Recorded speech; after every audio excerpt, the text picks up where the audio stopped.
አሰላሙ አለይኩም ወራህመቱላሂ ወበረካቱ። እና የተከበራችሁ ቤተሰቦቼ እንዴት ናቸው? ማን ናቸው? ሰላማችሁ ባላችሁበት ይብዛ ማለት ነው። ዛሬ እንግዲህ ሄርሜላ ራሷን ስታ ወድቃለች ማለት ነው። ይህንንም በተመለከተ ብዙ ሰዎች ብዙ ነገር እያሉ ይገኛሉ ማለት ነው። እንግዲህ የመዳም ቅመሞች ራሳችሁ ጠብቁ ማለት ነው። እነሱ ስሪ እየሰሩ ስለሆነ መዘንጋት የለባችሁ ማለት ነው። ዛሬ እንደውም ዞሬ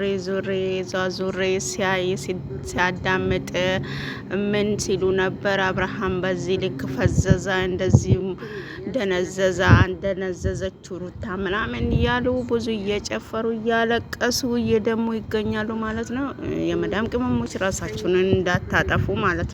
የመዳም ቅመሞች ራሳችሁን እንዳታጠፉ ራሳችሁን ጠብቁ ማለት ነው። እንግዲህ ተው ብያለሁ። እንግዲህ ሩታ አደረገችው ብትሉ ማለት ነው እዛ ጋ ኤፍሬም ወንድሙ መሆኑን እንዳረሱ ማለት ነው። ሌላ ችግር ቢኖር እኮ ኤፍሬም እዛ ጋ የሚያደርገው ነገር ሁሉ መረዳት አለባችሁ ማለት ነው። እኔ የምትገርሙኝ ነገር የመዳም ቅመሞች አረ አይናችሁ አንድ ቀን ንፋስ ያላየ ሁሌ በሽንኩርት ጭስ በዘይት በቃ ንጹህ አየር ያላገኘ አይናችሁ እንደዚህ አብርሃም እንደዚህ ፈዘዘዩ ብላችሁ የምታለቅሱ ልጆች ማለት ነው። ወላሂ አረ ፈጣሪን ፍሩ ማለት ነው። እውነት ለመናገር ስራ እኮ ነው።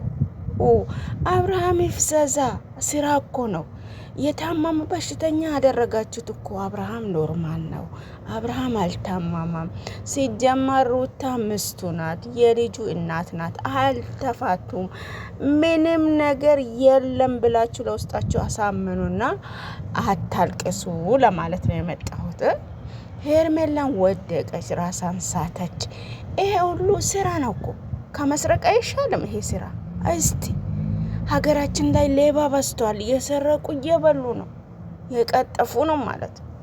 እንደዚህ እንደው እድል ተገኝቶ ነው ማለት ነው። እንደዚህ ሰውን ሸውዶ ብር ማግኘት ጥሩ ነው ማለት ነው። አያችሁ፣ እኛም ቢሸውዱ ፈጣሪ አይሸውዱም ማለት ነው። ስለዚህ እኔ የገረማችሁኝ የመዳም ቅመሞች ፈጣሪን ፍሩ። አሁንም ዛሬም ነገም ራሳችሁ ጠብቁ። አታልቅሱ ብያለሁ። ሼር ላይክ አደረጋችሁ ለመዳም ቅመሞች አድርሱልኝ። አታልቅሱ ብላለች ሌላ በሉልኝ። እወዳችኋለሁ። ሰላማችሁ ባላችሁበት ይብዛ። ሰላም ለሀገራችን ይሁን። ሰላም ለመዳም ቅመሞች። አብርሃምማ እንደዚህ ፈዞ እንደዚህ ደንዝዞ ትላንት ማለት ነው። ትላንት ነው አይደለ የመጣ በጠፋበት ትላንት ተገኘ ማለት ነው። ሲገኝ በዛ ልክ ቤተሰብ እያየ ነው ማለት ነው። ይሂቱ ወንድሙ እናቱ አባቱ የት አሉ ማለት ነው። እውነት ከሆነ ማለት ነው።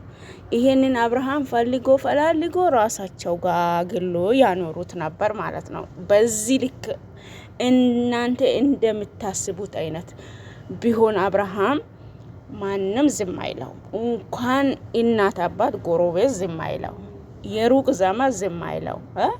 ስለዚህ አብርሃምና ሩታ፣ ሄርሜላ እና ኤፋ ሁሉም ቤተሰብ ማለት ነው።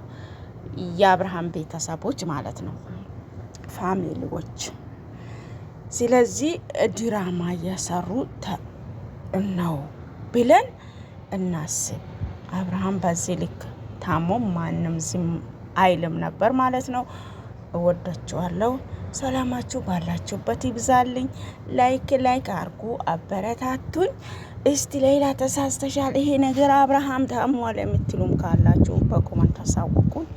እኔ እውነት ለመናገር አብርሃም እንዲሆኑ ማንም በአብርሃም ቤተሰብ ጨክኖ አይውሉም ነበር። ዛሬ ያለበት ፈልጎ መጥቶ አብርሃምን አንድ መብቴ ይፈልጉለት ነበር ማለት ነው። እዛ ጋር ሩታ አደረገች በሉ እንግዲህ ሌላ ሚስት ስላገባ ሩታ አደረገች በሉ እንበል እንግዲህ። እዛ ጋር ኤፋ ምን ይሰራል? ወንድሙ እኮ ነው። ወንድሙ እየቀለደ እየሳቀ ያያችሁ፣ እንደዛ ተደስቶ ያያችሁ፣ እንደዚህ ትሆናላችሁ። እንግዲህ ራሳችሁን ጠብቁ።